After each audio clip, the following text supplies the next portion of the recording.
All right, welcome, Dr. Wangari. There is no hard and fast rule about how you take this. We'll leave it to your discretion for you to guide us. So, Karibu. Thank you so much, Chris Limo, for that kind introduction and the warm welcome by everyone. I have really understood what your research is up to, and I must say this is a powerful team. Can you imagine sitting at a dinner table with all these topics going around? It's just amazing. I will respond specifically to the one who asked my opinion, Linda, about your topic. I agree with you. We are no longer in a pandemic. COVID-19 is endemic now. And in research, you can argue the case that actually it's ongoing. And therefore, so long as you put evidence to a claim, then that is actually allowed in research. So that's my personal opinion about it, and also my professional opinion. All right, but I actually was noting down all of these amazing topics. I happen to know some of you from different forums we have shared.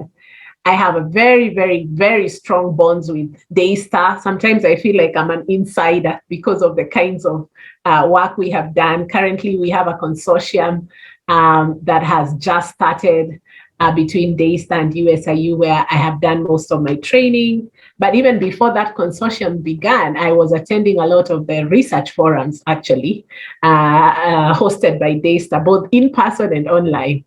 And of course, I've met many, many of you in person at these forums. And our circles are small. Probably people tell you you read minds, which I would admit that most of us have been told you must be one of those people who read minds.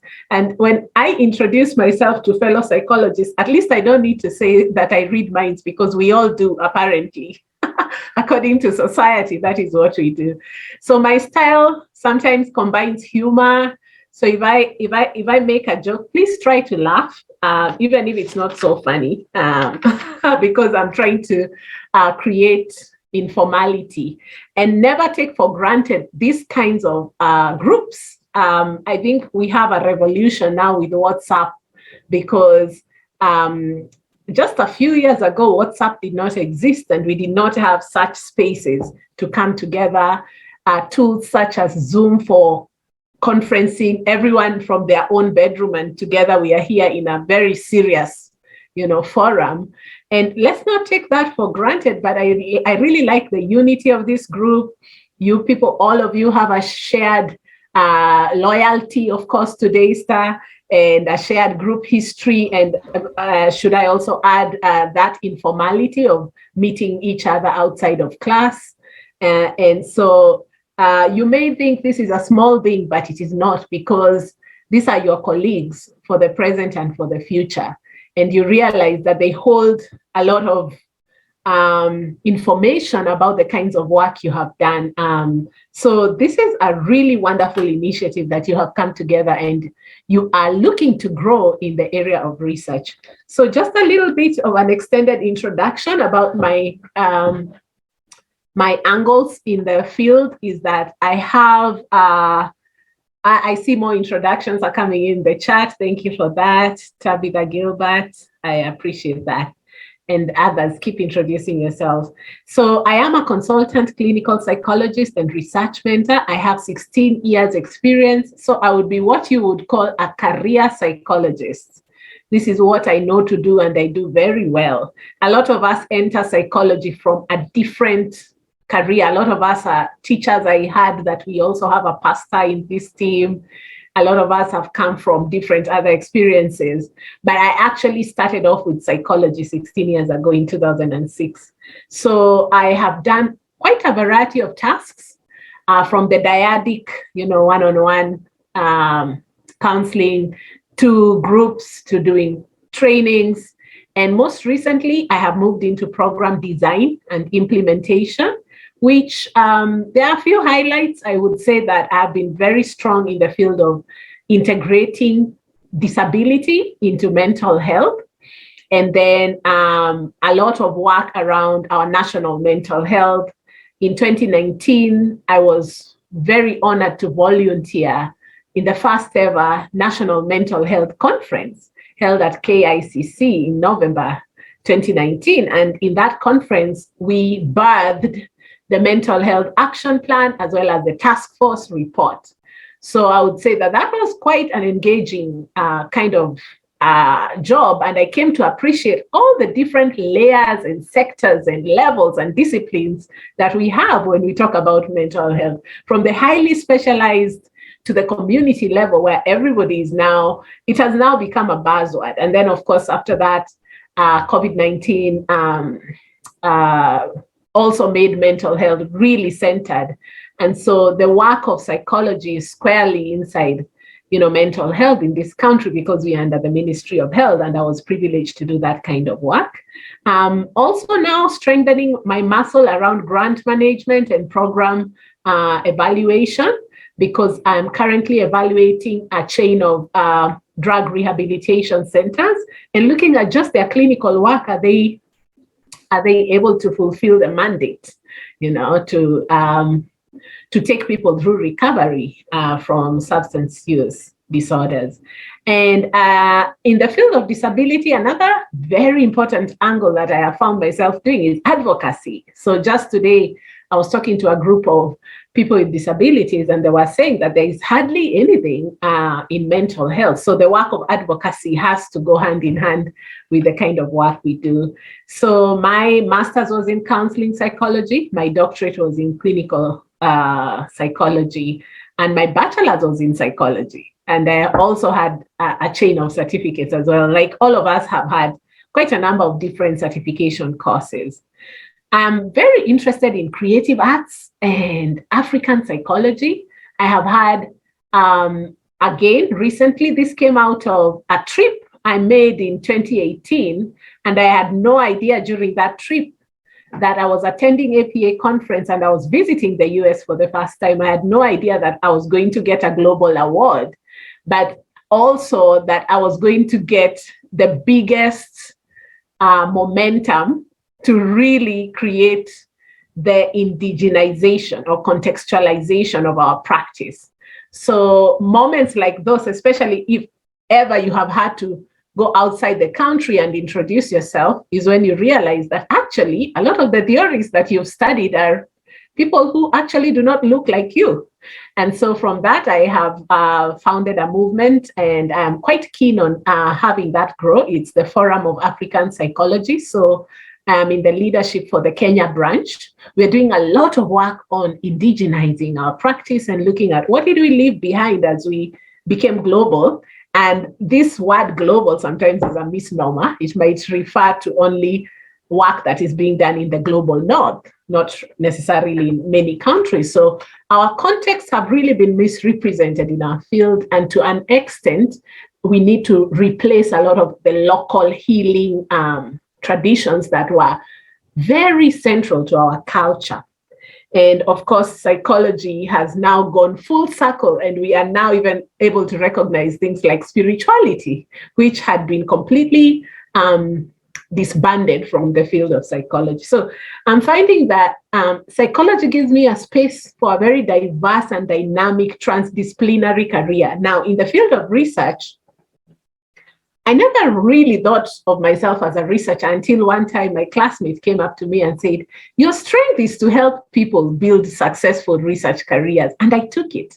So you might think again that these forums that you're attending with your colleagues are just, maybe not so important because of the level of informality, but they do make a difference. This was a classmate who noticed that I have a gift in helping my colleagues whenever they were stuck with any research question. I was really good at it. And out of just that comment, my colleague, Dr. Florence Ambayo, gave me that impetus to go right into research world and start to transform people's research journeys. And it has now been a good 11 years out of my 16 years practice doing research mentorship. I began at the Language Center of my college. And I'm saying all this just to give you a little history as to how do you get to call yourself, even a researcher. I don't even remember exactly the day it was, but now I can say I do recognize that psychology is a science. It is a social science. We are interested in people. In fact, we are obsessed about looking at people's lives, both at an individual and at a group level. So the other day, I met another colleague who said to me, Mimi, hiyo kitu ya research sipendi. I really do not enjoy this whole research thing. Then I told her, what were you doing last night? You told me you were preparing for a talk. Yeah, but mine is just psychology. I'm going to talk to a group of adolescents. I said, isn't that research? Didn't you prepare a whole presentation to go to talk to adolescents? And she agreed. She actually saw that what she was fearing was not so important to fear, that actually you can have research as a very distinct field that you do it formally, but it's also something like a lens, a way you look at life. So in that sense, research is a pervasive pastime, okay? So, and on to my first point, research can both be an important vocation and a pervasive pastime. It is a set of skills. It's a lens through which you see the world. You can look and interrogate and create a systematic observation about a pattern. And that is what we now call research methods. That one helps you to answer the most complex or the most simple problems in society, because research exists for the purpose of increasing understanding, all right? So I found that my friend had a shift, and just like my own colleague had transformed me into seeing that I am a researcher, at the same time, I was able to help this other colleague to see that actually the work we do all the time, preparing to go give talks in our community, all of that is research work, including today. The outfit that you decided to wear was probably informed by several things. Now, you did not sit down and write a systematic paper on what to wear today, but informally, that's the kind of work that actually informs research. It comes out of curiosity and the need to observe. So whenever there's something observable, you can actually begin to create research out of that. And so I have found that a lot of my work is really modeled upon my philosophy, which is transformation. So transformation is at the center of what I'm doing. I'm currently really keen on adding kindness into research. In a few weeks, I'll be giving a talk to a global community called Dragonfly that's based in the US. It has people from all continents, and I'll be talking about overcoming toxicity in postgraduate programs. Salome Mbudhe is giving a point that's quite interesting. There is research, then there is academic research. That is so interesting. Actually, I'll talk about that. And there is a slight difference. People doing work in the field and people doing academia. In academia, your primary goal is to deepen understanding so that anybody in any part of the world does not just know what, but they know what and why, all right?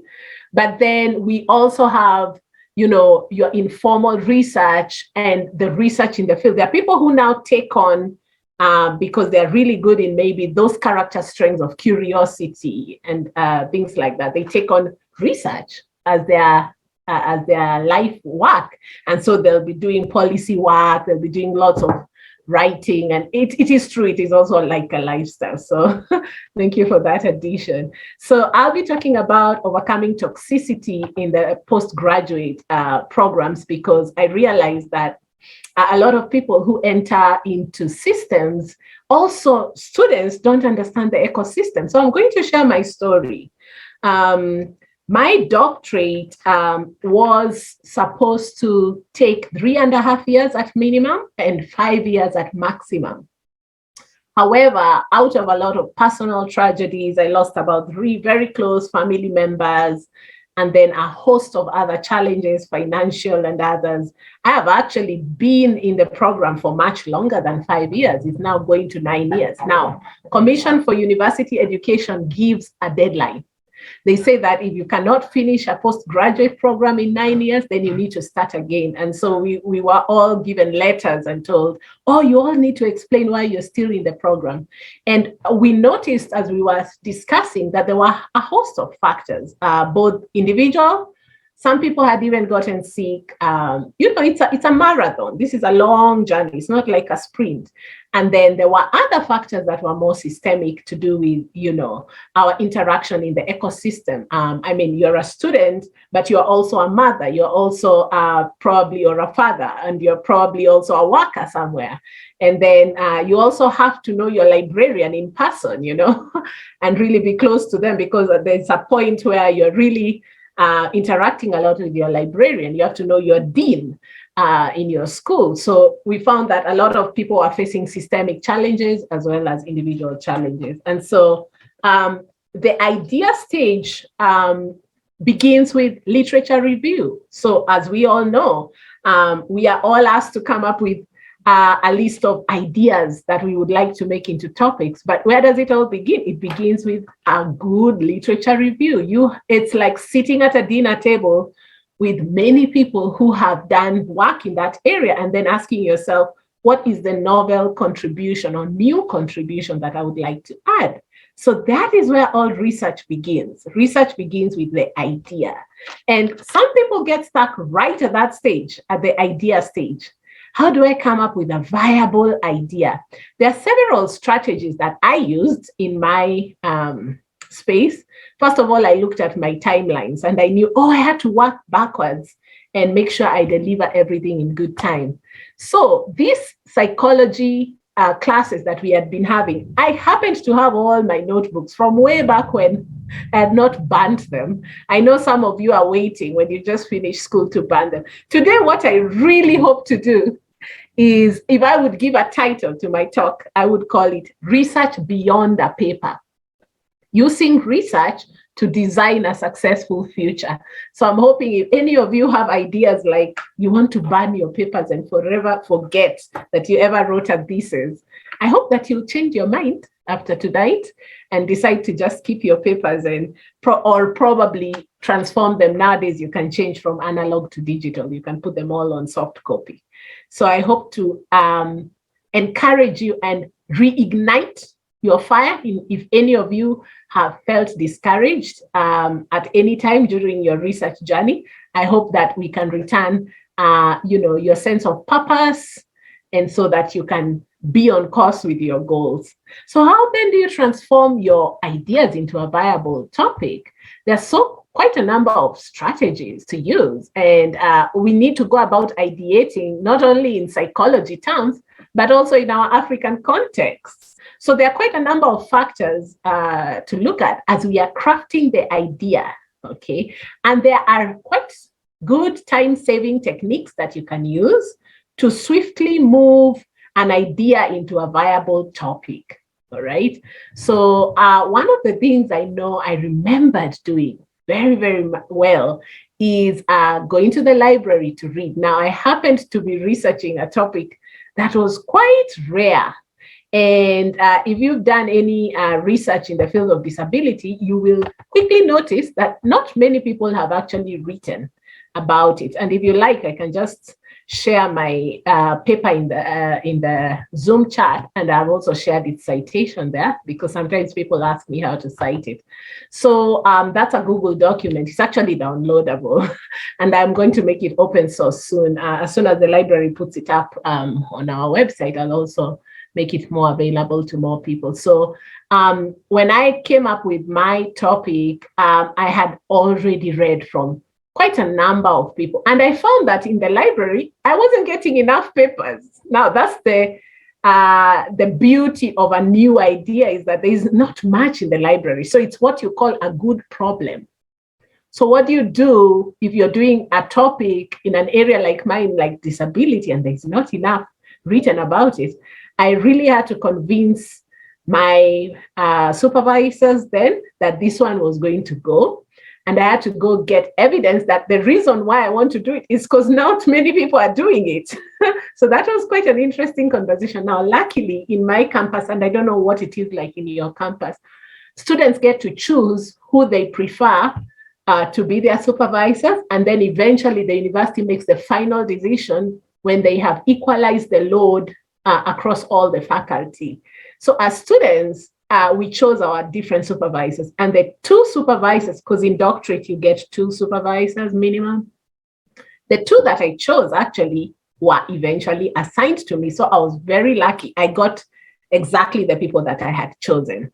So that gave me a very good background to tell them, because I chose people who already have done some work in my field and understand the challenges. Okay, so if you have supervisors who have little or no experience with that specialization that you want to research on, you find that they may not give you quite ready advice. But my two supervisors happened to really support this idea that, oh, my topic is relevant because there isn't much done.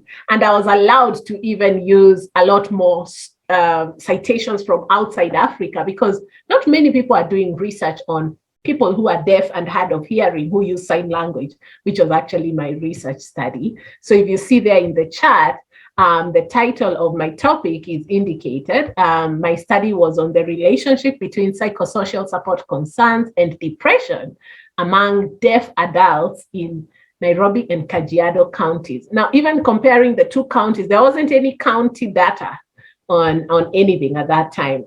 In fact, around that time is when now the country was moving from 8 provinces to 47 counties. So you can just imagine. So remember that your idea is your voice. It comes from personal observation. So one big technique I used is, we call them pre-writing techniques. Pre-writing is the transfer of ideas from abstract thoughts into concrete words on paper. Okay, before you start the actual writing, there's something called pre-writing. Then now that's the first step in the writing process, and I'll give you some techniques that I use. Then in the writing process, after pre-writing, we go to what you call outlining. You draw an outline, like a skeleton of what you're going to talk about. And then in the third stage, we call it drafting. You have just to write the draft. It all starts with a draft, right? Somebody has got to review a draft. And then in the fourth stage, you do what we call revising. Okay, and then finally editing. Okay, so how then do you get the idea into a researchable topic? So I started with my observations. I was very fortunate because around that time, my supervisors also were mentoring me. We are not very lucky, all of us. We never get supervisors who can double up as mentors. And one of the things, small things, tips that I got is I can start my own diary or learning journal. That really helped me, because where does research begin? It begins in everyday experiences and observations. So for me to initially decide on a topic, a general topic, I had to think about, what am I really intrigued by? What is interesting in my world? And at the time, what was the most interesting, it kept topping. Every time I made a list of different things I could do, that one kept topping, was this whole issue of how do we include people who use sign language in accessing mental health. So that became my personal experience and observation.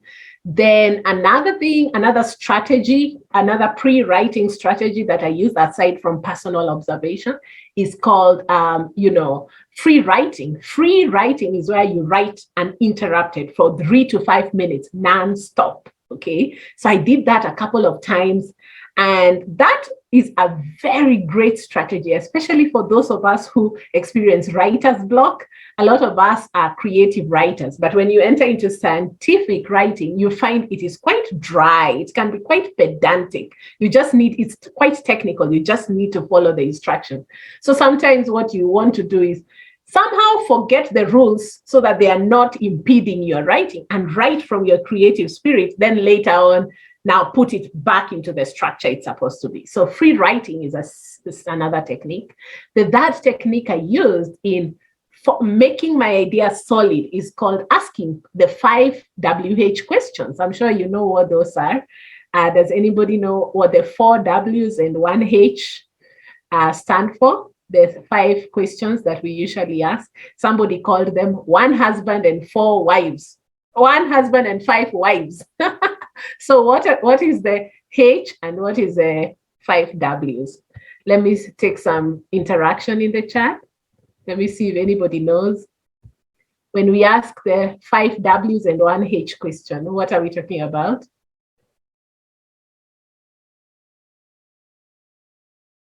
Let me know if you need a clue, or maybe you are thinking.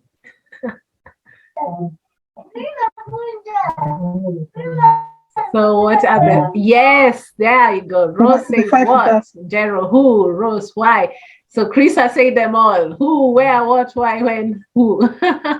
Yes, that's right. So you ask yourself the 5 W's and 1 H. So I did that, and I found that that really helped me to cement from the idea that was abstract in my head to a topic. Remember, research is about any topic that you can make observable. You've got to conceptualize and operationalize an idea so that it has observable characteristics. So, for example, you can have any question that's a non-scientific question, like what is abortion?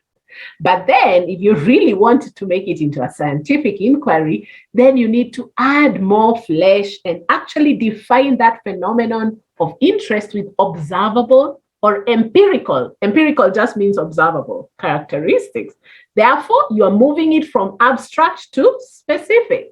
So instead of saying what is abortion, you could say what is the rate of abortion in relation to HIV prevalence or infection, new infections. Over the last couple of weeks, you've seen how our adolescents have had a spike in HIV, new HIV infections. So that is how you move from a very concrete, up in the air idea to a concrete observation. So then the next thing I did in pre-writing is I designed those questions to actually help my topic move from general to narrow and specific. This is a very common thing we all do. You need to narrow the focus from general to specific. Therefore, I did a lot of brainstorming. So again, I just listed a lot of subtopics and more specific points under each. So brainstorming was the fourth technique I used. And then, of course, I did idea mapping. So I'm a very visual learner. So I took clusters and, I drew a node and an internode and a lot of arrows and boxes and, I just mapping out or clustering ideas on a paper. And then, of course, searching the internet, very critical because nowadays, if you just go to your Google homepage and you're looking for serious article, I was given another small tip by my supervisor. They said you can just add an extension .pdf, or you can open another page on Google that's called Google Scholar. I'm sure you're very familiar with Google Scholar. Google Scholar just has scholarly works in that area. And nowadays you can filter. The librarian shows you how to use what they call Boolean words. You filter the year, the subject. You can filter so many things so that you get the latest journals, even just on Google, using Google Scholar, or maybe over the last 5 years. So I did that. And even when I wasn't finding enough journals in my field, combined with, talking to the librarian, they were able to help me find a lot more. So even if you open my dissertation at the end, there's many pages of references, which is great because I got help to do that. So when you brainstorm, you ask yourself then, where is your idea coming from? What is your clinical area of interest? For me, I knew that the people who are deaf and hard of hearing really have had a hard time accessing mental health. And it seems like in developed countries, there is more disability infrastructure. But in this part of the world, there's hardly anything. There's no national policy.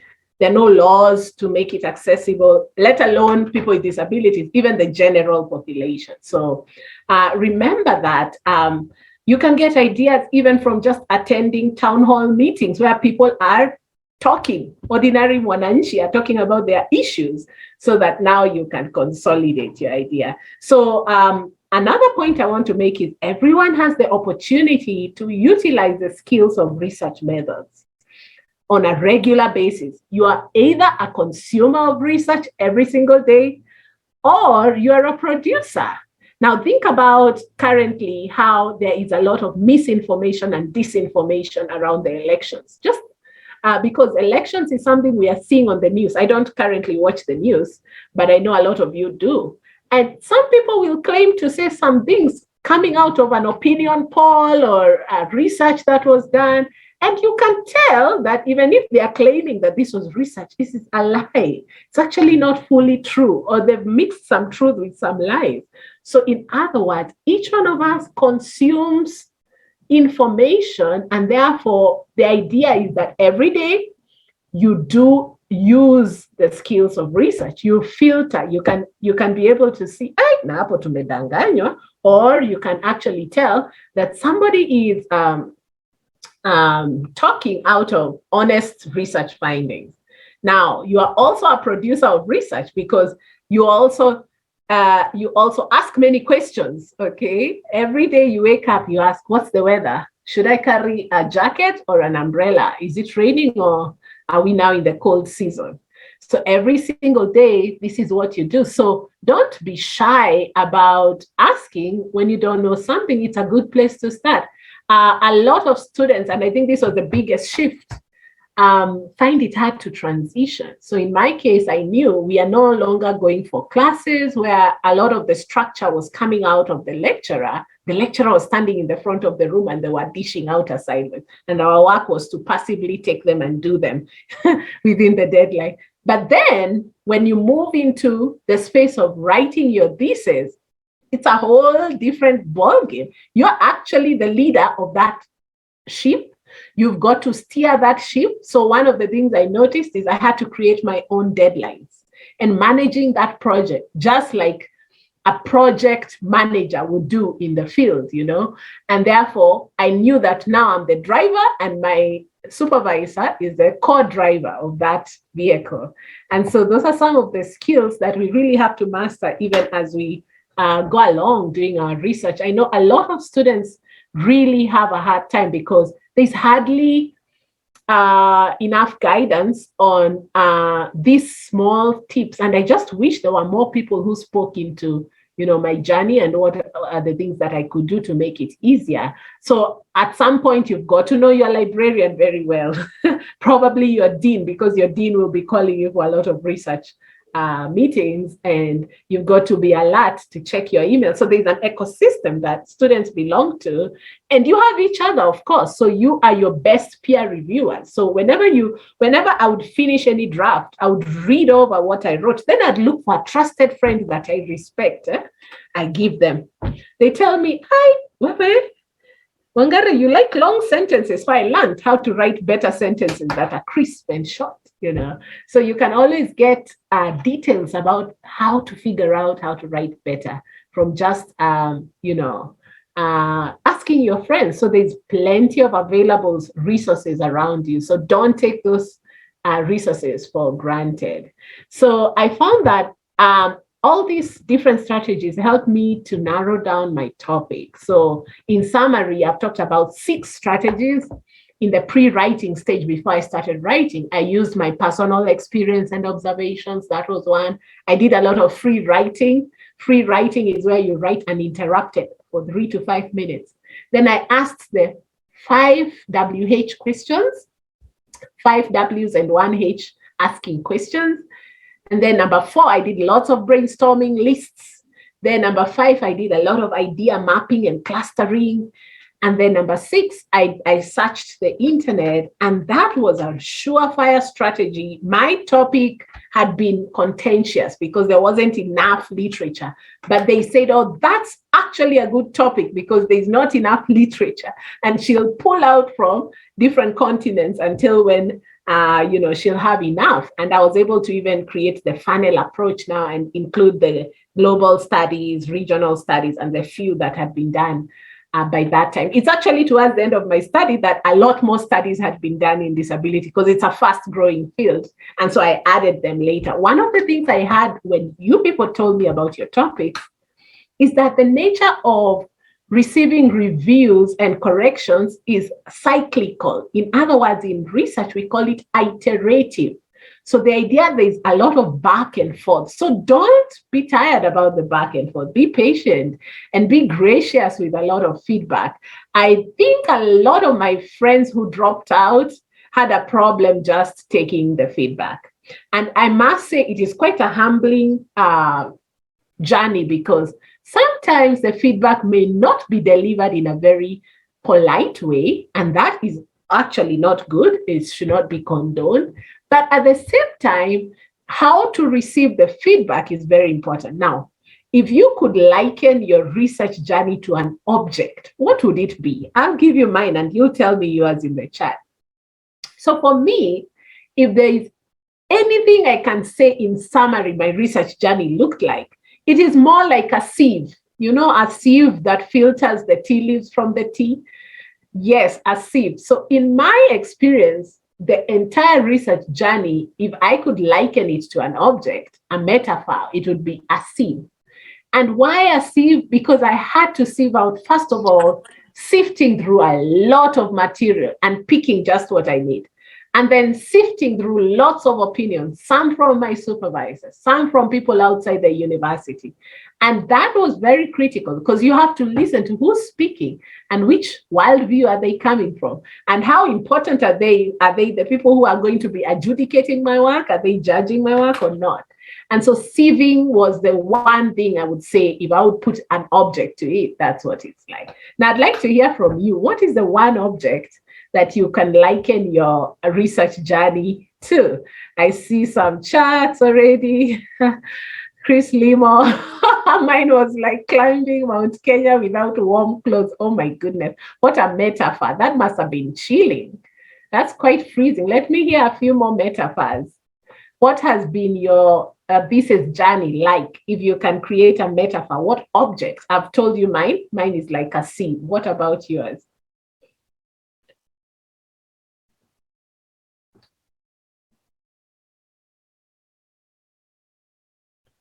Let's see. I see a few more chats are coming in. Oh, no, I haven't seen any more. Okay, I've seen one more. Helen, groping through the dark. Wow. Yeah, thank you for sharing. Who else wants to share? What's your thesis journey like, if you could describe it in a metaphor? Jero says, it's been like eating a bowl of ugali, one spoon at a time. Oh, I like that. That's a good one. The idea of not getting overwhelmed, taking it step by step, and it can look overwhelming, especially if the ugali is very big. Salome Buddha is cutting onions. Oh my goodness, that's like crying all the time. Caroline, PhD. So what? Oh, is that the metaphor? PhD is the metaphor. Okay. Anybody else? What has been your journey like?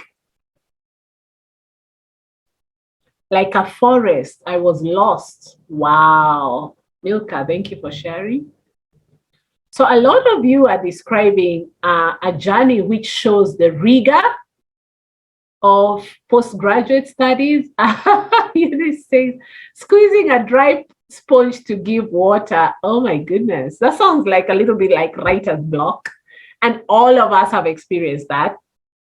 And the strategies I've given you can actually help with dissolving writer's block. Using time-tested strategies that can actually save you a lot of time and get you straight into your topic. And thank you so much for all your metaphors. Sometimes I lead groups of thousands of researchers, both under AIDA Africa in Kenya and another organization called Author Aid in the UK. And sometimes I'm asking people to describe their journey and share their journey, because I also share my journey a lot. So I really thank you for sharing that. And when you realize that this is your current experience, also remember you have a choice. So you don't have to feel stuck and stay stuck. You can be stuck, but just for a while. So I ended up with my chapter 1, roughly 12 pages, as you can see from my document. And what was also really great, sorry, there's somebody at my door. Let me just...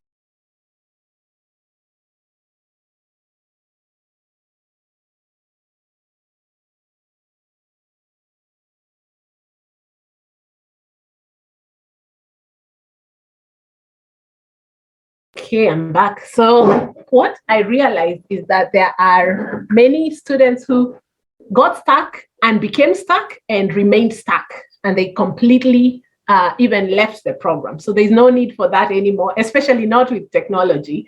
With technology now, you can reach your friend almost immediately. So don't be stuck. A lot of you wanted to know a lot more about the craft of good focused research. But I'm here to, first of all, just inspire you, hopefully encourage you, and have you know that your voice matters. It's very critical. A lot of the topics that have been done in other parts of the world have not yet been done here. Now, that we call replication. My study was actually a replication. I looked closely at one study I really liked and just looked at how I could do it in this part of the world. Therefore, this is completely allowed in research, and it's actually encouraged. The idea that you can create an observable phenomenon and make it into an empirical question. Remember, we said empirical just means observable, and it is okay to contextualize it in your setting. Right now, we don't have a lot of research ideas coming from Africa, and even those people who write their thesis, they leave it there. So after you graduate, you leave it looking really nice in your university library. My goal today is to actually have you think more critically about posterity. You know, what is the long-term impact? How will your voice count even after your life is ended when you're gone, you know? So this whole idea that your idea is your voice and you can make an impact and leave a legacy. Now, some people know that if you try to create a topic that is so complicated, you may not have the resources to complete it in good time in your program. So what you can do, because there's a very urgent need to make our psychology services more accessible to the public, what you can do is just create a feasible topic, a viable topic for your masters. And then after you're done with your masters, really think around making it more accessible to people who may never even have the privilege of going into the library. Remember, the minute you graduate with your master's, you enter into the elite minority of scholars who have their work in a library. And how many more people do you think that can access such work? So the more diverse you can think about applying this thing that you're doing, the better. I had some of you saying that you're actually doing research in your places of work, which is amazing. I think that's amazing because then you can find direct applicability and relevance. And nowadays, the government has been shifting people from just pure basic science to applied science. They want to actually have research that can solve a problem directly and immediately in the field. So nowadays, you cannot just come up with a philosophical topic that's maybe only about hypothesizing something in the air. Q has been very categorical that they would like to see universities producing research that has a very applicable angle, which is why you'll see that you can't just do a paper that's a desk review. You have to go to the field and collect data. It is all coming out of the same concern that we do have really pressing needs. How do you know that? Every day on the news, there are stories of people with a lot of personality disorders, a lot of mood disorders, just a lot of trauma. So until when, we know that the numbers of graduates are proportional to the population, until such a time is when we can, lazy around with any topic. But right now, we really need something to salvage the situation, because out there, that research is actually needed. And who'll make it known and needed? It's yourself. So soon after you complete your thesis, think about how to make it into, even currently, how to make it into YouTube videos. Those things are quite good nowadays because many people are visual and they're able to access a lot of the jargon from your academic work. So don't just hide it away nicely in your thesis and your journal articles. Make a point of going into contemporary media, news briefs, newspapers and things like that. And so a lot of you had been asking about the craft of doing this. And that is testament that at master's level, a lot of us have actually not mastered. For instance, how do you choose the best fitting theory to your study? Somebody asked that. That's quite straightforward. Everything comes from your literature search. So out of looking at many, many papers, you can do something we call modeling. You can look at what is being done here and really pick a theory and use it for your study. There's no shortcut. So this is where a lot of masters and doctorate students get it wrong. They think, oh, I can just lazy around it. Towards the deadline, I will maybe transnight a few nights, just make it.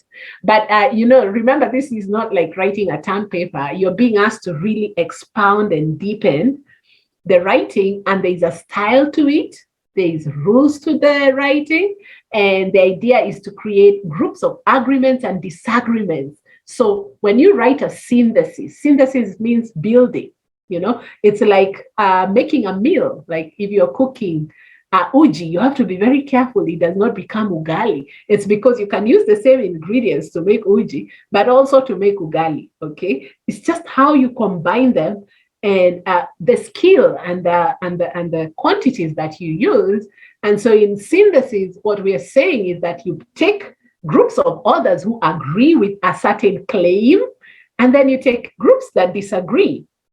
A good paper should have at least 2 or 3 authors at the end of every sentence, meaning you're taking the ideas and coalescing them and saying, these people are saying this. Then you use a transition word like, however, this other group of others are saying this. So you're more like a lawyer in a courtroom presenting a case. Now, the word thesis means a claim. So you're making a thesis, you're making a claim about something, all right? And when we say the hypothesis, it's the claim that you stand under. So when you make an hypothesis, you are claiming that something could be true. And now we are going out to the field to test if that is actually true or not.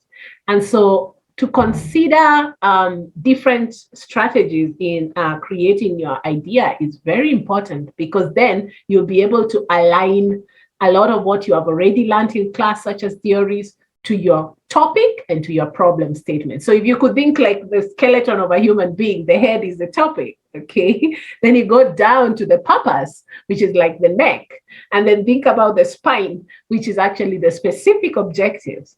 And so these all are aligned. And that's why I say that research writing is quite technical and a little repetitive. A lot of chapter 1 you will not even find in some countries, like in the US, they don't keep repeating. It's a bit repetitive. That's a more UK style of writing, because you find that you write the objectives, then you'll rewrite them again as questions. So it really gives good context.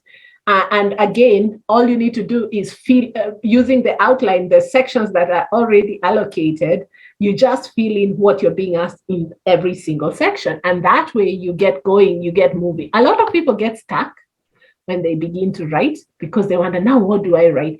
Actually, the truth is technical writing is quite straightforward and dry. So long as you write just enough, when it's concise, that's enough. You don't need to be so wordy. Of course, there's a word count that you've got to meet. And therefore, so those are now the techniques of writing. So these things you already have heard about because all of you have written a term paper. So it's not so different. Now, when I came to chapter 2, so I've talked about in chapter 1 how I did a lot of work with my professors going back and forth on the idea. And chapter 1 was the introduction to the study. In chapter 2, I had already started. Remember, we said research begins with chapter 2. So all I needed to do is just to counter check with the format.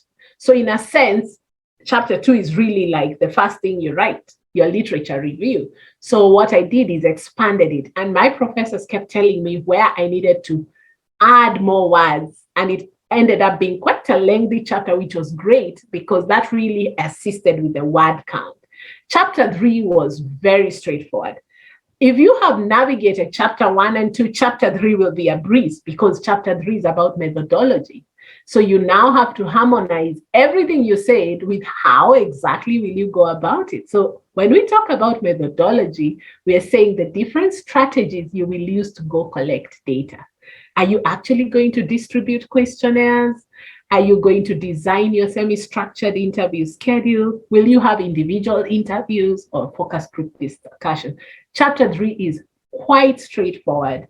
It becomes a very easy walk in the park because, again, everything up to ethical considerations, which is usually the last topic, the last subtopic in chapter 3, is quite about how you will go about it.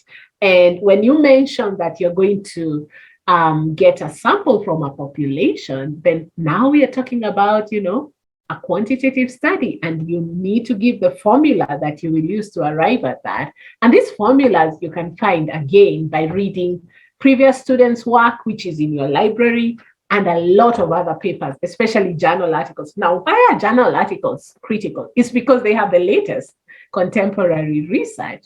Therefore, you'll be able to be well guided on what has actually been done in terms of the methods that have been used in other, in other studies similar to yours. But you're going to be talking about your own study. And nowadays, a lot of people, I do supervise quite a number of these students too, across different universities. And a lot of people have been asked to even indicate exactly where your study location is. And if possible, even put a map so that we can visually see exactly where you're going to go draw your data from. So now, when it comes to chapter 1 to 3, you have a complete proposal. This is what a lot of you are saying today. And I didn't hear if there were any master's clinical students. I only heard from the master's counseling. You are talking about either getting ready for defense or that you've already submitted for defense. And that's amazing. I think that you have done very well for yourselves, because I would say that that's usually the uphill. The designing, it's like building a house from the ground up. From the foundation, people will see you in a lot of that, and you're digging downwards, and you're telling people that one day there'll be a house here, and they really cannot see. So that is more like what chapter 1 to 3 is like. And I found that when I went to the field, I really enjoyed that stage because, at least I'm not stuck with, my computer typing and retyping. I'm out here talking to people. And then chapter 4 and 5 is a breeze, because then all you're doing is reporting results in chapter 4. And in chapter 5, you're explaining each result you found in the field compared to what you had already found in the literature. It is what you call the capstone chapter of any study, because this is the chapter where many students happen to feel a little exhausted, because now you've been at it for a while. So I would dare say, when you choose your topic, choose one that you're very passionate about, because in chapter 5, you really need the momentum to finish. And a lot of students also get stuck there, because in chapter 4 and 5, you really got to display lots of statistical graphs if you're doing a quantitative study. If you're doing a qualitative study, you really have to use the software that really gets into the themes and the sub-themes and really unpack each one of them. And also, again, with the word count, you're either going to lengthen chapter 5 or you go back to chapter 2 and lengthen that. So, and you could have used any of the data collection methods, the experiments. Very few people do experiments because that is high capital intensive. I have done a few experiments, but not under my degree program. I worked in a cognitive psychologist's lab at USIU Africa under Dr. Brown. And we did I was in charge of the psychology lab. We did some computer-based experiments in cognitive psychology. So experiments are quite lengthy and time-consuming. Some studies that we did, we published and presented at conferences, but the final results are only going to be out maybe after 3-5 years. We've done quite a number of interesting studies, such as emotions and colors. We've also done experiments on the kinds of languages that people use in therapy and how they switch maybe to mother tongue if they're talking about something emotional or spiritual in nature.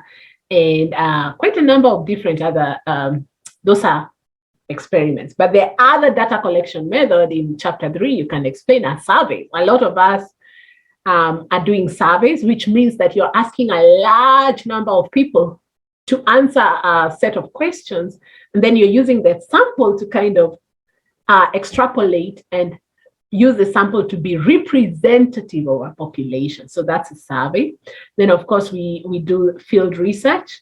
And sometimes we also connect it with using available data. Now, if you have ever had a research idea out of a newspaper or a magazine, remember that one is only cited in chapter 1 because that's the introduction or context. You cannot really cite newspapers much in chapter 2 or chapter 5 because those are just everyday contemporary affairs that you can actually put only very few citations of newspapers and magazines. But when you're using available data, such as if you're doing an ethnographic study or a heuristics kind of a design, therefore, that's a different design. So design is about the strategies, how you went about it. Now, this is not to say that there is one best way. Very likely, the best methodology is determined by your researcher, you as the researcher, your resources, and the purposes and goals of the study. So like in my case, my study proved quite expensive because when I needed to go out into the field, I really had to make sure that all of my questionnaires were deaf-friendly, they were in visual format, and they had sign language as the major, communication or language for the study. So you have to look at many other extraneous factors, such as ethics, any ethical reasons why you should do or not do the study. The season, the situation. A lot of people during COVID time had to shift around their topics a lot because they just could not access, the populations they had planned for. You have to look at time, personnel, space, resources, but you can never put money as an excuse there to not finish your research. What you do is you redesign it and you take it back for ethics approval again if you have to change anything after ethics approval has already been given. So having said all these things, I hope that you have developed a deep self-awareness and at least considered a research in career, because research is just about the methodical approach to problem identification, analysis, and management. So we use research to solve problems methodically in a systematic way that can be relied upon. When we say research should be reliable, what we are saying is that if somebody else came and took the exact design that you wrote out, they can actually go and do the same study in Japan or in New Zealand or in Australia, okay? So hopefully you become proficient and confident in navigating the different stages of your career, and hopefully also to contextualize your research that is relevant to our communities immediately. You will really begin to gain your own voice also when you attend conferences. There's one thing that really helped me in my career as a postgraduate student is that I used to sign up for anywhere where there was a conference. Now, do you know what a conference really gives you as the biggest benefit? If you get to present your paper somewhere, you're getting free peer review. So you're basically getting a group of dedicated listeners who can listen to everything you're saying and tell you from where they sit, whether they understand it, whether they're experts or not, it doesn't matter. They can tell you something about how to improve your idea and sharpen it. And they can tell you that some of the things you're saying are already known and they're out there. Maybe you're talking about factors and you have mentioned some, you have left out some. They will give you more ideas. So it's really important to take the incentives of being a student. When I was a student and I attended the APA conference in 2018 and I got a global award as a student, I really never thought. I actually collaborated with a colleague, Ann Mwiti, who was a student at Daystar. And so that is when a lot of students approached me and said, you mean I could even collaborate with somebody not from my university? I told them, yes, that's what we did. So I think we are very closed in our cocoons and we are not really leveraging on your networks. You probably know your friend and you never even check up on them. So let's shift around that culture so that we can really walk the journey together. Can you imagine on graduation day being the only person graduating from your class? That is like going to heaven and you're the only person. Will you really enjoy heaven? So it might be quite a challenge for you if you go to heaven and you're alone. I see many surprises. I see some comments from Tabitha.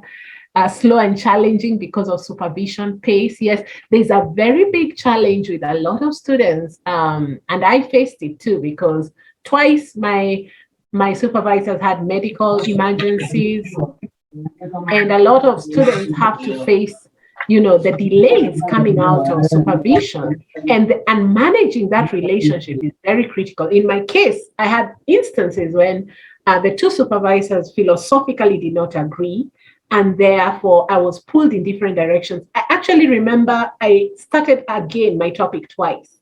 So, and that was after a whole year. It was very painful. It was like the lowest moment. And my sister, who was a PhD student at JQuat, she looked at me, she said, I thought you were to a private, you're having a better time. She really pitied me. And she took me, because she had been at USIU before she went to JQuat. So she was assuming that people in private universities are having a good time, because she was having a lot of trouble in the public university. So she took me, and she just took me to a place where I started knowing that now there are circles outside universities that exist. I never knew about that. It was courtesy of my big sister. And so she took me, paid up the fees, and told me, PowerPoint, we just go talk. So I did that, and I got really good comments and a lot of encouragement. In fact, I told them my presentation is incomplete, and that is where I've reached, and they really helped me. So one of the things you can really do is look out. There are many spaces now.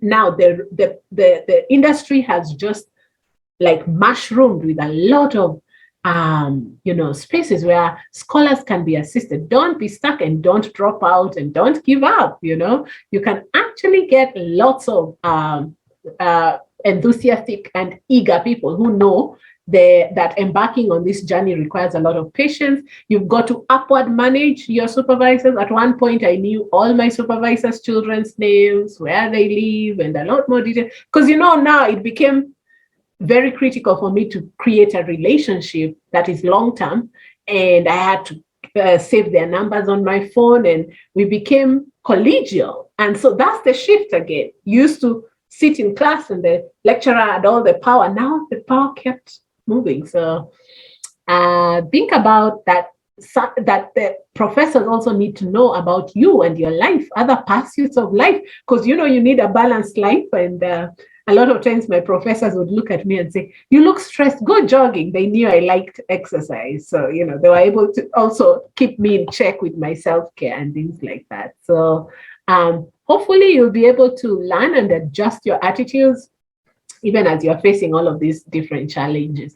The idea is you internalize the challenges as points of growth, opportunities of learning, of maturing. So you're bearing not just the costs of being in a postgraduate program, but you're also increasing your leadership, because at any time when you're facing a lot of the challenges that are bombarding you from all different corners, you're actually learning many different skills, how you can have work under pressure. When now people say, how to work under pressure with timelines, you can tell them, yes, I know. I have an idea what that is about, multitasking and things like that. But I would say take heart, and I think I will end there and take any questions. Thank you. Wow. Thank you so much, Dr. Wangari. That was so insightful and rich and full, and I'm glad we recorded it, actually, because I don't know how I would have summarized that. I'm inviting questions. Make them dangerous, because Dr. Wangari is here. Like to go, for me, I have two for just to start off. If there's anything I've had from all this, from today and all the other conversations, reading is non-negotiable. Now, as I've put it in chat, actually, can you say something about reading effectively? We print out because, journals are, or do we even, how do you read on a laptop, on our little phones, tablets? Should we make that maybe a tablet be a part of an investment of our reading? And also being psychologists, I don't know how other research students in other disciplines manage, but how have you managed your mental health specifically, in this space? Thanks. Oh, thank you for those two questions. So I'll take the first one. I would say that we all have different personalities. I am not an extrovert and I'm not an introvert. I'm an ambivert. So I enjoy the energy from groups, but up to some extent. Like today, I went to a church and there was like so many people. And at some point, I needed to go somewhere and retreat and be on my own. But I also can work quite independently alone. So looking at what you need, if you're one person who enjoys book clubs and reading out loud, then do that. Now, about tablets or printed material, I know a lot of us are not in the generation which you were born in technology. We are the people who migrated into technology. So we are probably more used to a lot of the manual style of reading. So learning journal is a must. Get a notebook. This is just a recommendation. Get yourself a place where you can write. Now, the minute you read something like a novel, you're becoming more passive. It's like watching TV. Like today, you're all sitting, like you're watching me like TV. But if you have a notebook and a pen and you're writing anything that comes to your mind, then you can quickly apply it. This is something that has been researched and been found to be very effective. Now, I cannot say whether tablets or printed material is the best in terms of soft copy or hard copy, but I'm more environmental friendly. I used to do lots of reading them on my laptop, but I would organize them in folders and subfolders. Now, you have to be very careful because your eyes will also get tired after a while. I took breaks every 40 minutes. So I would go to the library, and luckily in the USIU library, they had carrels that were lockable. You can be there the whole day. So you can actually lock yourself in a place and read, take breaks, take lots of water. And so as you're hydrating and taking breaks, therefore you're not straining your eyes. But some people will prefer to print it, and that's okay. If you have the paper and the money and all of that, you can do that. Now, the idea is for you to consider you in a marathon, not a sprint. I think that I cannot overemphasize that enough, because you've got to take small, consistent effort every day. So one of the things I did when I had writer's block, I would say, I'm going to sit here for 2 hours. I'm either going to write it on this blank page or do nothing at all. So that's something that really helped me. So there's no one sure formula to make sure you keep moving, but those are just some time-tested strategies that I think could be very useful. Now, on self-care, I really utilized every resource I had. I was very lucky that I had a sister who was going through her doctorate, but in a public university. Sometimes she would think I'm having it good, and sometimes she would think not, but we were always there for each other. So that has always been a very, very good support for me, family. And then I had the bigger family, but also my friends. I realized that a lot of times the work in itself, the kind of research I was doing was actually emotive. So some of it was about the content of what I was researching on. I was actually processing a lot of the pain. The people are telling me they use sign language and they can never access services. And so sometimes I would go home and wonder, okay. And sometimes, you're doing research and somebody is telling you, you are the only one who can help me right now. So, those ones always tugging at your heart. So I had lots of support in terms of informal family and friends, but also I got myself I got back to personal therapy actually when I started my research, because I realized I was dealing with a lot of, for me, my biggest challenge was actually ecosystem challenges, a lot of delays because of politics in the university system and things like that. And I realized I needed to just go and talk to somebody. And as you go up the academic ladder, you actually are less understood by your friends. So I lost a lot of friends because suddenly I can't attend a lot of social events. Now even family meetings, I had to pick and choose and allocate, sometimes delegate somebody else to go and attend and tell me what they said, because of course. And you can't keep saying to everybody, it's the school, So it became a very time-tested game. It was like I was always on point. I was always doing something. I still remember when I did my final doctorate internship, I was at the campus And they were so impressed by our team of interns. And the campus counseling center decided to throw a bash for us. They said, "You're the best interns we've ever had, and we're going to make fun of you." So they started making fun of each one of us. And they said to me, they said, "You, Wangari, you used to walk around with many books, and now we understood what academic angle means." You know, I was very lucky I did my research while I was doing practicum at the campus, because I would run from the counseling center into the research lab to do research to get my school fees paid, because I was on scholarship. I've been on scholarship for all my postgraduate. And then I would run to the library to do my research. So I was always having huge books, DSM being one of them. So that was strategic. Now, later on is when my classmates said that was very clever. You've got to think about how your entire lifestyle will accommodate this thing called research, so that you're not trying to do research and you are never near a library. You know, if you take up a job posting where you have never seen the doors of a library for the last 2 years, so then you don't have any carved out time to do the work, it will not get done. You know, that's there's a urgency for every other task. If you're a mother, if you're a father, if you're a worker, everybody is shouting at you, the boss is, but research is the only thing that is sitting there and nobody is talking about. So you have to be very consistent and very careful to balance everything and still have your self-care. But I know I did, that's the time I bought a bicycle. I did a lot of forest walk. So I did lots, I increased my self-care. Otherwise I would have broken down, because when my topic was changed twice, I was ready to quit everything, but I got lots of encouragement. So if I can do it, I think everybody here can do it. Thank you.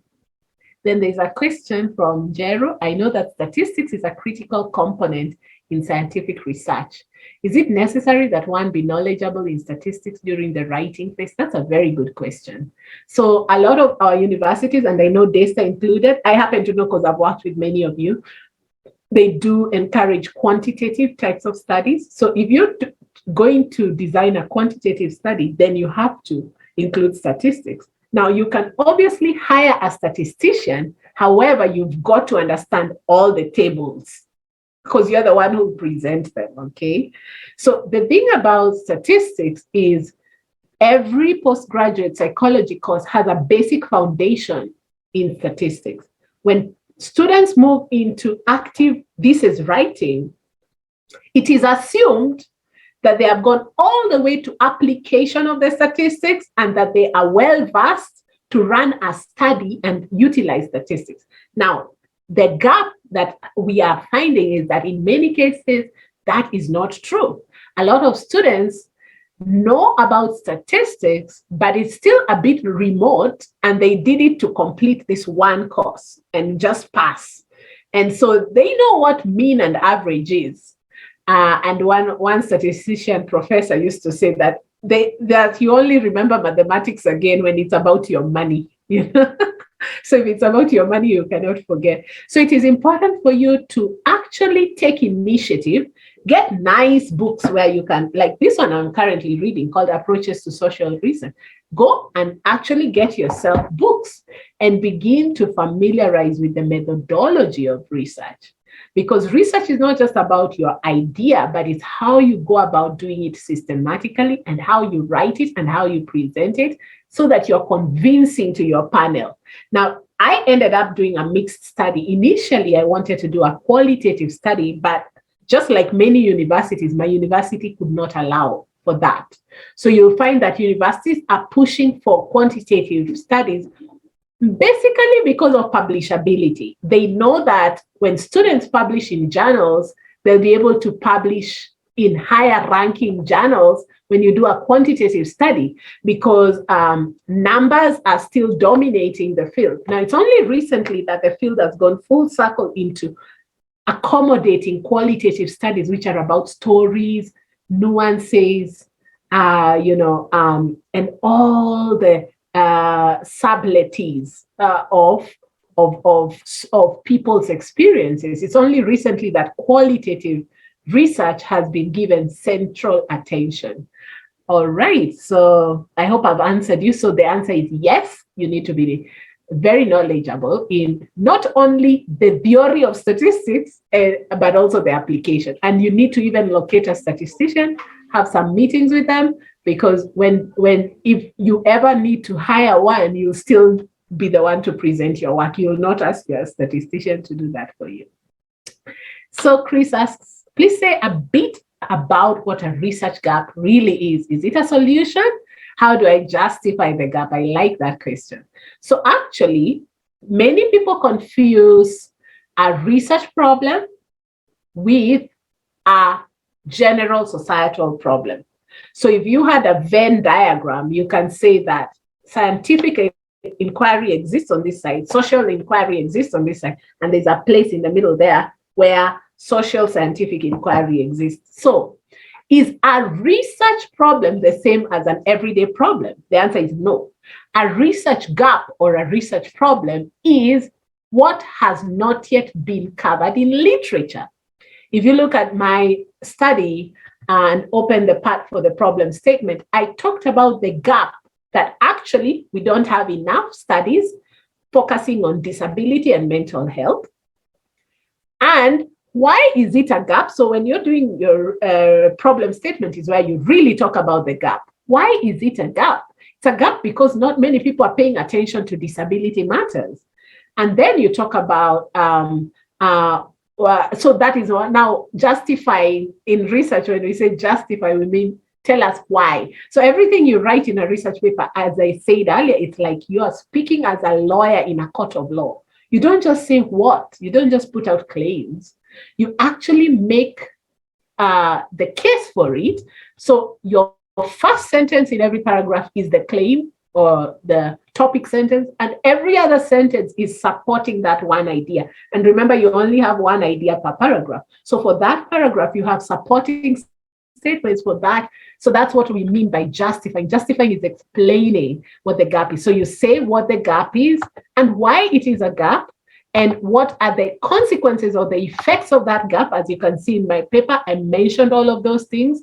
And then eventually you say, what would actually be the case if that problem was not there? That's what Chris is trying to allude to, solution. So it's not, you're not giving the solution, you're actually contrasting. You're saying, if this the ideal situation would have been this, so that now you're showing the gap. But the reality is actually this. So I hope you get that. So it's not the solution that you're giving. It is you're saying what the ideal state of things should be, so that you actually show what the reality is. And usually gaps begin also with legislation. A good place to start, you might say the Constitution of Kenya regards human dignity for every Kenyan as a core human right. However, there's some people in Kenya who actually, in practice, although the Constitution is the ideal, okay, we have a legal provision for this, but in reality, what is being implemented, things qua ground, you know, what people say things qua ground is a very scientific and research language. When we say things qua ground, we are saying things in reality, you know, are actually quite distinctly different. So I hope that is clear about research gaps. So don't confuse a societal problem with a research problem. Those two are not the same. A research problem is what has not been covered in literature yet that now you would like to. And you can see an example of that from my thesis that I shared. I don't know if there are people who came later. I can share it again. Then there's a question, Rose. How do you replicate a study and make it unique to your situation? How about plagiarism? Oh, I like that. So you will not replicate the study word for word. So plagiarism is about copying other people's work without giving them due credit. Replicating a study is about reproducing the protocols, the methods in your context. So in my context, I found what I was really struggling with actually was I had not found any assessment tools that are normed for my population. So I kept wondering, how will I explain the reliability and validity of my tools? So what I did is I replicated a study that had been done in the UK that had quite similar aims, similar, even my population size, because at the time I couldn't even estimate the population of people with disabilities. Remember, we were not yet even in the county. We had not yet done the last census of the counties, which included a question on disability. At the time, there was no disability census information. So I had to even think about, how will I justify my population size? So I actually talked about studies that have been done by the deaf, using extrapolating, like in every population, there's about 5% who are people with disabilities. So you see, so I was able, because of that, that other study, I was actually able to explain what is unique to my situation and say, in any given population, you'll find about 5% of the people have disabilities. And therefore, I was able to even claim confidently the number of participants in my sample. So that is how you replicate. The replication here in this case is about methodology, aims, sampling procedure. In my case, I really had to think about sampling procedure because there wasn't any set. There was no office where you can walk in and ask, how many deaf people are in Nairobi? It was not there because there was no census information yet at that time. It's only the last census that for the first time in the history of Kenya, they asked about people with disabilities. So that is, the idea is that what replication is, you can read other people's work and actually begin to map it to this part of the world, because a lot of topics have been done. So you don't have to reinvent the wheel. And remember to also be critical too. You can combine theories outside psychology. If you look at the theories and philosophies I used in my paper, I actually used some theories from sociology because I was talking about access. How are people accessing mental health? So I used a theory called access theory. So some people are privileged, they can hear, they can talk. Those people access mental health. There are people who actually do not have the privilege of hearing. They don't have that sense of hearing. Therefore, they cannot readily decide, okay, today I'm going to go see a psychologist or a counselor. So that is being critical. So critical, again, is another word we use in research. It's a positive word. It's not critical like a bad way. It's how to think deeply about why we need psychology, what psychology does, and therefore what other theories outside psychology can be applicable to your study. It's okay. You don't have to only have psychology theories. That's, I think, another place students really get stuck. So in scientific writing, you must balance both convention, the rules of writing, and novelty. What's your new contribution? My contribution, another surprise contribution in my study was my methodology. That I was able to say that it's possible to conduct research in this part of the world. We now have tools that have been used elsewhere, mostly in the UK, US. We can actually check for depression here in Kenya for people who are deaf. And so now what I'm trying to do with my new doctorate is to compel the government to create a national mental health program for people with disabilities. So it's possible that your research will have such impact.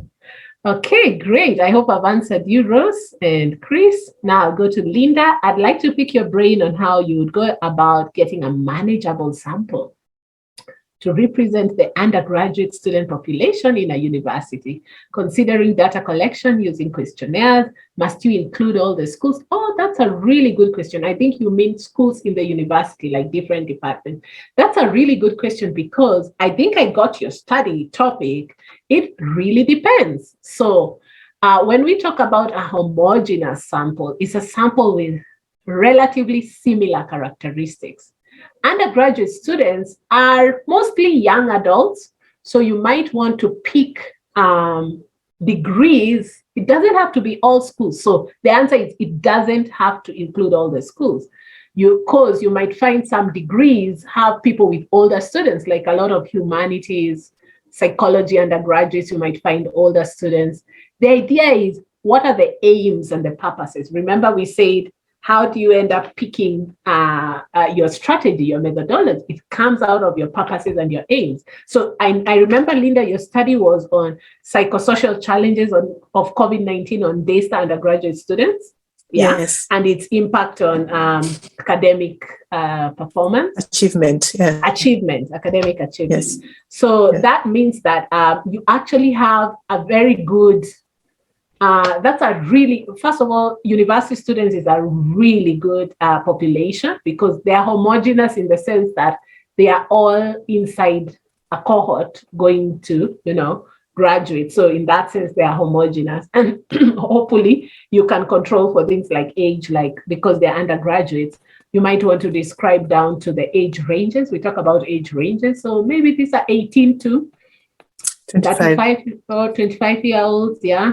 And remember, in research, you can even collect data and find some extraneous people, and you can exclude them from the analysis. So if you find one undergraduate student who's 42, you can actually decide, you have the power as the researcher to say, I've had enough in my sample. Maybe I only needed, usually we say from 100 going up, that's generalizable. But now for this one, because the population is well known, all you need to do is actually to calculate the sample, and there are formulas to do that. Okay. I would say that the question on why or why not to include different schools has the question about pros and cons. So again, you can use brainstorming to look at advantages and disadvantages. So if comparing different degree programs makes your study richer, then by all means do that. So for instance, you might get undergraduate students who are in IT,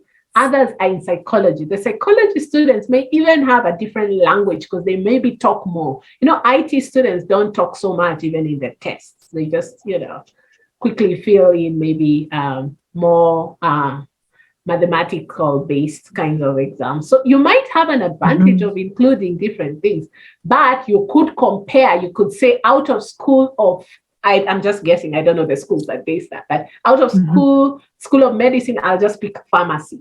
I don't have to pick pharmacy, medicine. I can pick representative class from each school. So I can pick pharmacy out of School of Medicine. Then I can go to, if there was engineering, and pick maybe mechanical engineering because it has the most students compared to all the other fields of engineering. It's just an example. And then I can go to business, I pick one class. So because always research is within a time frame, you actually want to make sure that you have enough time to administer the questionnaires. And when you're doing data collection, you avoid contamination. You probably want to send them out all together at once so that you get rich data. But the idea when you're designing the questionnaire, then in demographic section at the beginning, you ask people to say which course they're doing. And if it's online, it's even faster. Then you're working closely with the lecturer so that at the beginning of the class, they administer the questionnaire, then they continue with their class, and you get your data. So I would say it's not about including all the schools. When we talk about quantitative research, it's about a sample that's representative. And how is it representative of the population? By its characteristics. So you've gotten people who are around the same age range, definitely same university, and then they're doing different courses, which is showing you the diversity of responses, which is great, but that the item is actually showing up there. And usually for age, I was taught this by my good mentor, the late Dr. Kasakala. He said, for age, it's good to ask twice. You ask people their actual age and their year of birth, because many people confuse, or they might also give you the age they are going to become. Like if you're turning, maybe next month you're turning a different age, you'll give me that age or something. So it's good to always pick both so that you can counter check people's date of birth and their age. So the idea that you can design a questionnaire that's good enough to pick what you need, and then you can decide on an exclusion and inclusion criteria. But the idea of diversity, now this one sounds very much like a quantitative study. Why? Because you've mentioned the use of questionnaires. Yes. Not semi-structured interview schedules. And then when you've talked about sample size, already it's beginning to tell that this is a quantitative study for sure. So, all the best. Yeah. Thank you so much. Yeah, quantitative studies are great. They give you patterns of data and you can manipulate variables to see, how the data is distributed. Qualitative studies are great too, because they give you nuances and, you can read between the lines of what people's experiences are. They give you in-depth explanations and rich descriptions. And so a lot of studies now in psychology are also moving towards mixed studies where you use both. You tell people to tick out of a Likert scale, that's the quantitative scale. It has numbers. a Likert scale. And then you ask people their stories about COVID-19. Now, what you get eventually is a very rich data set. So if somebody wrote not applicable or NA in one question, now they can come and explain why that thing is not applicable, or why have I written number 1, not number 2 up there, So you actually want to think about what other people have done, look at that, and then decide. And you can pick a tool that is normed. If there's no normed tool, then you design yours and proceed. I had normed tools for depression. Then I had my own designed semi-structured interview schedule, because there are some questions I just needed to ask in the Kenyan way, without them being normed, because those were qualitative questions. Many thanks, Dr. Many thanks. You're welcome. And also, just to add to Linda's question, there's post-Mugenda and Mugenda. Yes. Very many books, even like this, I got it in the library, Sampling Essential. So there's quite good stuff in the library, such methods in psychology, for instance, so there is, so it's, and, I think what these conversations have helped is also to demystify, research and to demystify these words. Okay, I still don't know what ontology, epistemology, and all those like this time. Yes. I request we close, unless there's urgent question. Yeah, I'm Tabitha. You can hear me? Yes. Yes. Okay. I was just asking.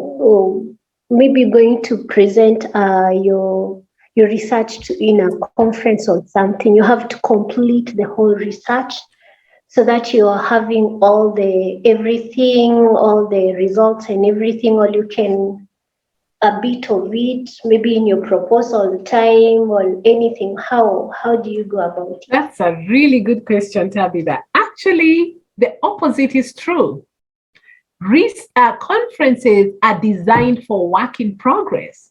That's the whole idea of scientific conferences. And many students are blind to the opportunities there. I have attended almost all conferences fully paid for. I mean, literally, because I'm a student, I'm a Black or African, I'm a woman, I'm a youth, so many different opportunities. So on the contrary, you should actually be showing up for a lot more scholarly conferences where you have unfinished work, because it is out of conferences that ideas are hatched and developed. So this idea of people fearing research because, you can see the lineup of speakers, mostly you'll see the opening speech of the plenary has a very distinguished professor and you feel afraid. So I'd like to encourage you to speak up. Don't be afraid. As the more you introduce yourself in different audiences, the more people are actually inspired by the kind of difference your research is creating. Okay, so it's a game-changing thing, not just for the people listening to you, but also for yourself, because you get to also hear yourself as you're rehearsing for this research. And standard conference timing is 15 minutes. So long as you can practice in front of a mirror. In any case, you've done so many presentations in class already. So you already have tips and tricks on presentation. I would actually highly encourage you to take every chance. Conferences are the one thing that really leapfrogged me, that and having a good mentor. Those ones who are very, very important for my growth in the field of research. Yeah, so in your proposal time, you can just go and present your results. Yes. In fact, you'll find that many conferences are really hungry for students to come on board. They'll give you a lot more concessions. Concessions are like, either reduced fee, no fee. You can even talk to the speaker and say, "Mimi nataka kuja, but I actually don't even have an air ticket." And the truth is, you get a chance to get in because many conferences have a very warm welcome for early career researchers. And the consortium we are now launching with Daystar will actually have a lot more. You'll see a lot more announcements on such things. So the idea of conferences is churning the new information and people meeting, scholars meeting, and talking over coffee. You might get an idea even just over the way seminars have all this tea and coffee. So that's the whole idea. It's just amazing. You meet all these people, everybody doing different things, but people have a space to listen to you. So it's a golden opportunity for your own peer review. Yeah. And we're in the age of open science, so never fear that somebody will steal your work. Nowadays, you can even publish your work in a preprint server before you take it to a paperback journal. So before you even take it to a journal to become a journal article, you can actually have published it already. We are in the open science century. So information is changing so fast, you can't keep knowledge under lock and key anymore. So feel free to go boldly out there. Okay. Wow. I've just quickly checked. There's a conference, a conference Daystar, but the deadline for submission was 18th of May. But we could ask, I could find out. Those are just deadlines. Yeah. Yeah, I could ask because I did not know that. We didn't. Is that the ICA or which one? There are many conferences at Daystar. Yeah, so I thought that, when you say that it doesn't have to be for complete work. Mm-hmm. Yeah. In terms of, because I think it's around ethics. Oh, good to know. Okay. There's so many. Daystar is so alive. Your research office is very robust. And those are just timelines. Just call the presenter and say you're going in. Yeah, there's also the ICA at the end of this week. Yeah. Oh, okay. Mm-hmm. Good to know. Yeah. All right. I beg to. And I'm so sorry, but many conferences are not well attended by students. I just had to add that. So we need to step up and leverage on your scientific community. I remember the only one I think I've attended. I attended because I was in the writing team as an undergrad, and therefore it was paid for. But that's had a role. Yeah, so that was the thing around that. I mean, the one that I attended that time, but I get. And when I was listening, you're hearing all those research, academic language, but I didn't think, so the idea, I thought that, you have to complete to qualify to attend. So that's a good takeaway for us. So I want to invite Linda Onyuka to give us the vote of thanks, and Abel will pray. And so let me do that now. So Linda, karibu. And if you're able to share your camera, that would be great. But it's voluntary. Maybe my picture will serve for today because I'm really like a hot mess at the moment. Yeah, but picha ndio hiyo hapo, sura at least kachosho kidogo. Thank you, Chris. Before I go to Daktari, let me just thank you, Chris, for putting this together. We appreciate your efforts here on this forum and outside of this forum. You do a lot. And in case you don't feel appreciated, please do know that some of us may not really voice it, but you are one person who we really appreciate, and just keep it up. And for you, it just comes down to your heart because it's not really part of your job description. It's just something that you take up as Chris. You have our genuine interest at heart, and we do appreciate you. So know that, and just know that we love you and we appreciate you. To Dr. Wangari, I want to thank you very much for today. And with that, I want to just emphasize on a few points that I just want you to know. First of all, Daktari, you have what we call presence. You turned up looking very smart. You understood the assignments. You actually put into application what we psychologists call congruency. Every time you spoke, your words matched your actions, and that made me attentive throughout. It just made me feel and that I could trust what you are saying. It made a lot of sense. That is something not all speakers always do. Sometimes you can just see this speaker is so bored and so tired, but the words obviously are stating something different. And as psychologists now, we know how to pick up on those cues. So thank you very much for that. And also your enthusiasm for what you do is palpable. Sometimes, it's important to tell people these things. Yeah? We shouldn't just, note them and then keep them away in our cupboards. It's good to voice things to people, show them your appreciation for the very little things because they do count and they may not always hear them. So thank you for that. Thank you for your delivery, which I found superb. You maintained the tempo throughout the presentation. you executed your presentation really well. I would not call it a presentation, but just everything that you did was executed very well. Thank you for your patience in answering our questions. You made everybody feel that whatever they were asking was valid, even if to you probably you're like, you mean she doesn't know that? There are people who can make you feel like, that's a dumb question. But with you, you made every question count. We felt that all our questions were valid. And also, thank you so much for just making us feel important and making us feel that we can do this. And so I think with those few remarks, I just want to emphasize our appreciation for you. And we do hope to have you again. You're the kind of person who leaves somebody the feeling that, I've known you all my life, despite, at least for me, you're this kind of people who you meet for the first time, but I feel like I've known her all my life, or I'd want to meet her again. So I hope this is not the last time we are seeing you. Please do keep coming again, and do know that we appreciate everything that you have delivered to us this evening. And with that, I'll hand you back to Chris to take over from there. Asante sana. Maybe before Abel says, a word of prayer, perhaps Dr. Wangari, you have a word for us? I am so honored to have met you. I know you are more on this team, and so hopefully those who missed today's talk or in discussion can follow on the recording. I would just like to encourage you to consider, not leaving your research at the foot of your university when you finish, but really carrying it along, because we are a science. Psychology is a science. So feel encouraged, and let's keep in touch. Thank you.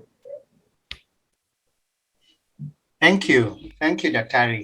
I cannot emphasize your generosity and in being here tonight.